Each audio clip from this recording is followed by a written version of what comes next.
ٹھیک نہیں تو اپنا گھر بناؤ، میں نہیں کہہ رہا، لیکن اللہ نے بہت پیسہ دیا تو بنا لو، نہیں دیا تو اس بے وقوف کے گھر میں رہ کے لائف کو انجوائے کرو جس نے کروڑوں روپے کا گھر بنا کے 25-30 ہزار میں تمہیں پکڑا دیا ہے. وہ اپنے گھر سے فائدہ نہیں اٹھا سکتا، سمجھ رہے ہو؟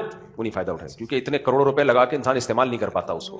اس نے بھی اپنے بچوں کے لیے سے بنایا ہوگا، اگر عقل مند ہوگا، بے وقوف ہوگا تو اپنے لیے بنایا ہوگا. میرے اگر بچے نہ ہوتے نا، میں کبھی پراپرٹی خریدنے کی حماقت کا تصور بھی نہیں کرتا، کبھی بھی نہیں تصور کرتا. کہ مجھے اتنا بے وقوفی والا کام لگتا ہے کہ یار میں 50-51 کا ہو گیا، ابھی کل 10 جنوری تھی، 51 کا ہو گیا ہوں میں. تو لوگ مجھے مبارکباد بھیج رہے تھے، میں نے کہا ہمیں تو پتہ ہی نہیں 10، کیونکہ ہمیں یہ سالگرہ احمقانہ اور بے وقوفانہ قسم کا کام لگتا ہے. کیوں مجھے یاد دلا رہے ہو کہ میں قبر کے اور قریب ہو گیا؟ تو وہ لوگ کہیں ہیپی برتھ ڈے، میں نے کہا ہیپی برتھ ڈے نہیں، خوف برتھ ڈے. تو اور قبر کے قریب ہو گئے.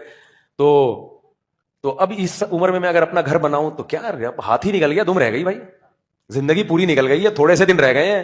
میں کروڑوں روپے کا اپنے لیے گھر، کروڑوں میں کھاؤں پیوں کیوں نہیں، میں ایک گائے اور خرید لوں، کیا خیال ہے؟ اور مکھن آ جائے گا اور گھی نکلے گا میرے پاس. تو اگر اضافی پیسہ آیا یا تو بچوں کی تعلیم پہ تو لگاؤ، وہ تو اگر بچے نہ ہوتے تو مثال دے رہا ہوں میں، تو پھر میں گھر خریدنے کی حماقت کروں ہی نہیں کبھی بھی. زمین خریدنے کی مجھے یہ دل سے کہہ رہا ہوں، مجھے حماقت لگتی ہے. آپ سمجھ رہے ہو مذاق کر رہا ہوں میں؟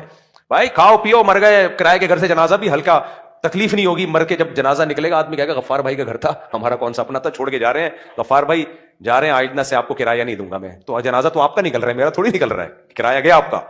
اپنے گھر سے جب جنازہ نکلے گا نا، کروڑوں روپے لگا کے شیش محل بنا دیا، اس لیے تھوڑی بنایا تھا کہ وہاں چلے جائیں. میں نے دیکھا ہے لوگوں نے کروڑوں روپے لگا کے بنگلے بنائے ہیں، رہنا نصیب نہیں ہوا ان کو بننے سے پہلے، اور گئے یا ایک دن میں مر گئے، 2 دن میں مر گئے.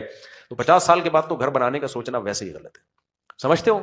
یہ تو بے وقوفوں والی کام ہے. اس لیے حدیث کا مطلب ہے کہ بدترین چیز جس پہ پیسہ خرچ ہو وہ کیا ہے؟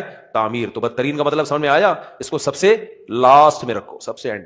ہاں کوئی بزنس ہی پراپرٹی کا کر رہا ہے تو ایک الگ بات ہے، اس کا تو کام ہے مکان خرید کے بیچنا، وہ تو پھر بزنس میں آ گیا نا. اللہ عمل کی توفیق دے، دنیا کو مسافر خانہ سمجھنے کی توفیق دے، اصل بات.